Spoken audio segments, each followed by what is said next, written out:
یہ بات ذہن میں رکھیں کہ جب انسان فوت ہو جاتا ہے، جب انسان مر جاتا ہے، اس پر موت قائم ہوتی ہے، تو موت قائم ہونے کے بعد وہ قبر میں جاتا ہے۔ جس جگہ اس کو دفن کیا جاتا ہے اسے قبر کہتے ہیں، اور پھر قبر میں اس پر حالات گزرتے ہیں، یا اچھے یا برے۔ اب یہ ذرا سمجھیے، زندہ ہے، پھر وفات پائی ہے، پھر جس جگہ گیا ہے وہ قبر ہے، پھر جو حالات اور وقت اور کیفیات گزری ہیں اس کا نام برزخ کا زمانہ ہے۔ اب ذرا توجہ رکھنا، زندہ کسے کہتے ہیں، مردہ کسے کہتے ہیں، یہ دو معنی میں سمجھانے لگا ہوں، توجہ قائم رہے۔ روح اور جسم یہ دو چیزیں ہیں، روح جسم میں ہو یا جسم سے باہر ہو، لیکن جسم سے تعلق رکھے، یہ حیات ہے۔ میں ایک بار پھر کہہ رہا ہوں، روح جسم میں ہو یا جسم سے باہر ہو مگر تعلق رکھے، اسے حیات کہتے ہیں۔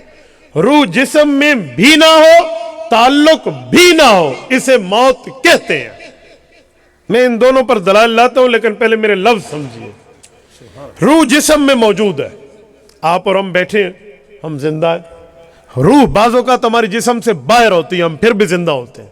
سورۃ زمر آیت نمبر 42، رب کریم نے اس لمحے کا یوں ذکر فرمایا، اللہ یتوفی الانفس حین موتها واللتی لم تمت فی منامها فیمسک التی قضا علیہا الموت فیرسل الاخری الی اجل مسمی ان فی ذلک لآیات لقوم یتفکرون۔ اس آیت کا خلاصہ، سمری، ما حاصل یہ ہے کہ دو بندوں کی رب بات فرما رہے ہیں۔ نیند آ گئی، ایک نیند میں فوت ہو گیا، ایک نیند سے اٹھ کے آ گیا، حالتیں دو ہیں، بندہ ایک ہے۔ جو سونے لگا ہے، دو باتیں ہوں گی، یا یہ اس نیند میں مر جائے گا یا زندہ ہو کر یا اٹھ کر آ جائے گا۔ اب جب یہ سویا ہے، اس کی روح کہاں ہے؟ رب فرماتے ہیں یتوفی الانفس، وہ روح لے لی جاتی ہے۔ اگر مرنے کا فیصلہ ہے تو وہ روح اس کی رکی رہتی ہے ایک وقت مقررہ تک، اور اگر وہ دوبارہ دنیا میں آنا ہوتا ہے تو فیرسل الاخری، اس روح کو دوبارہ چھوڑ دیا جاتا ہے اور یہ اٹھ کے آ بیٹھتا ہے۔ اب توجہ رکھنا، آیت کریمہ قرآن کریم کے مطابق سونے والے آدمی کے جسم میں روح نہیں ہے، یتوفی، اللہ نے وصول فرما لی ہے، لے لی ہے۔ اب سوال یہ ہے کہ روح جسم میں نہیں ہے تو اب یہ بندہ زندہ ہے یا مردہ ہے؟ آپ کبھی سونے والے کو مردہ کہیں گے؟ تو روح تو جسم میں نہیں ہے، یہ کیوں زندہ ہے؟ اس نے خواب عمرے کا دیکھا تو روح عمرے میں، خواب اس نے مری کا دیکھا تو روح مری میں، خواب اس نے جنت کا دیکھا تو روح وہاں کی سیر کر رہی، خواب میں یورپ گھوم رہا تو روح وہاں کی سیر کر رہی۔ اب جب روح اس میں نہیں ہے، یہ توفی الانفس کھینچ لی گئی ہے، نکال لی گئی ہے، سو رہا ہے، حالت نیند میں ہے، روح باہر ہے لیکن زندہ ہے۔ کیوں؟ روح کے تعلق سے، جس کی وجہ سے نبض چلتی ہے، جس کی وجہ سے دل دھڑکتا ہے، جس کی وجہ سے کھانا ہضم ہوتا ہے، جس کی وجہ سے اس کا نظام ہائے جسم چل رہا ہوتا ہے، لیکن روح باہر ہے تو زندہ ہے۔ تو میں نے کہا حیات کی تعریف میں دو باتیں تھیں، روح جسم میں ہو جیسے آپ اور میں، بندہ زندہ، روح جسم سے باہر رہ کر تعلق رکھے جیسے سونے والا، بندہ زندہ۔ یہ حیات کا معنی ہے۔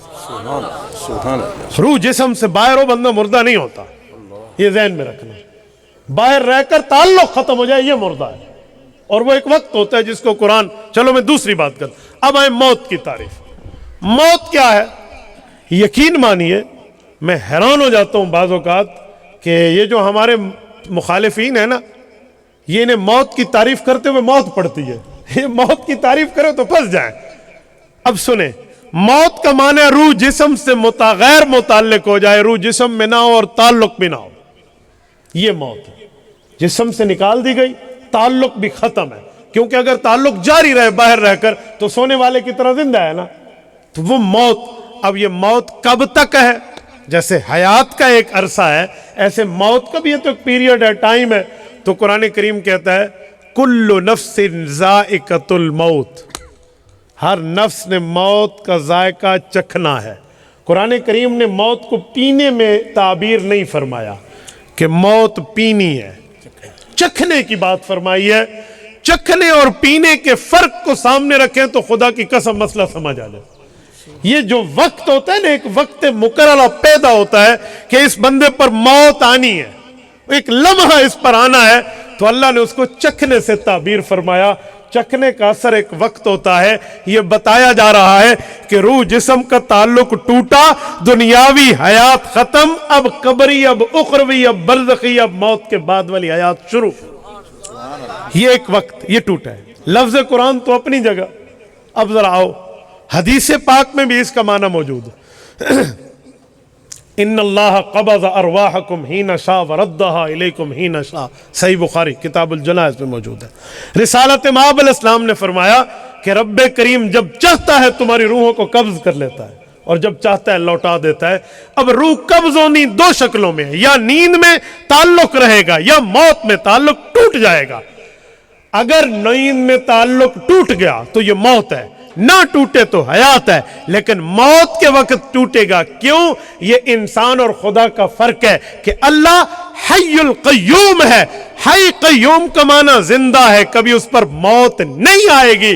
اور انسان مخلوق ہے اور مخلوق کبھی خالق نہیں ہے، اس پر ایک وقت موت آ سکتی ہے.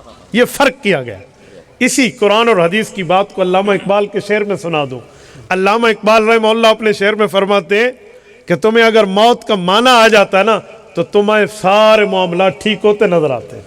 اپنے لفظ میں فرمایا غافل نے سمجھا ہے موت کو اختتام زندگی. غافل نے سمجھا ہے موت کو اختتام زندگی ہے. یہ شام زندگی صبح دوام زندگی. اینڈ آف دا پیریڈ نہیں ہے. اینڈ آف دا پیریڈ کچھ ٹائم کے لیے، رات کا ایک لمحات ہوتے ہیں، اس کے بعد صبح ہو رہی ہوتی ہے. اب روح کا تعلق کچھ وقت کے لیے ٹوٹا، ذائقہ ایک وقت تک رہا، اس کے بعد آخرت کے معاملات پہ دوبارہ تعلق جڑ گیا. تبارك الذي نزل الفرقان على عبده ليكون للعالمين نذيرا.